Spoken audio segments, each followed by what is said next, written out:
আমি নিজেকে যোগ্য মনে করছি এই জন্য যে আমি তৃণমূলের মানুষের সাথে কাজ করি। আমি একটি রাজনৈতিক দল করি, আমি যেটা সদর থানা আওয়ামী লীগের সভাপতি। আমি ওই আজ থেকে 32 বছর আগ থেকে আমি তৃণমূলের মানুষগুলোর সাথে কাজ করি। 12টি ইউনিয়ন এবং এই পৌরসভার অলিগলি, বিভিন্ন রাস্তাঘাট এবং বিভিন্ন দোকানপাটে আমরা জনসংযোগ করেছি। পাশাপাশি 12টি ইউনিয়নের প্রতিটি গ্রামেই আমি যাওয়ার চেষ্টা করেছি, হাট বাজারে গিয়েছি।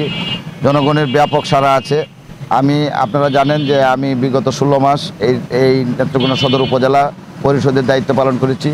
জনগণের প্রত্যাশা অনুযায়ী চাহিদা পূরণ করার চেষ্টা করেছি এবং রাস্তাঘাট, বিভিন্ন ব্রিজ কালভার্ট এবং স্বাস্থ্য খাতে উন্নয়ন, শিক্ষা খাতে উন্নয়নের চেষ্টা করেছি, যার ফলে জনগণ আমাকে সহযোগিতা করছে।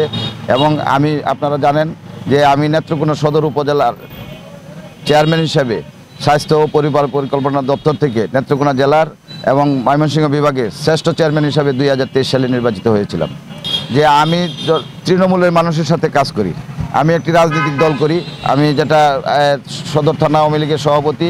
আমি ওই আজ থেকে 32 বছর আগ থেকে আমি তৃণমূলের মানুষগুলোর সাথে কাজ করি এবং সামাজিক যে সমস্ত কর্মকাণ্ড, বিভিন্ন স্কুল, কলেজ, মাদ্রাসা, ধর্মীয় প্রতিষ্ঠান, মসজিদ, মন্দির, গির্জা, এদের বিভিন্ন প্রোগ্রামে আমি সংযুক্ত হই, যার ফলে তৃণমূলের মানুষ আমাকে ভালোবাসে।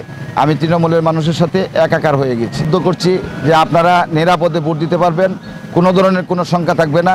আমাদের প্রচুর নিরাপত্তার ব্যবস্থা থাকবে এবং আমরা তাদেরকে বলেছি যে আমাদের যারা ভলান্টিয়ার থাকবে, মাঠে যারা কাজ করতেছে, তাদেরকে বলেছি যে তোমরা বাড়ি বাড়ি গিয়ে মানুষদেরকে মোটিভেট করে ভোটারদেরকে হাজির করবে, যাতে মানুষে এসে তাদের ভোটটা প্রয়োগ করতে পারে।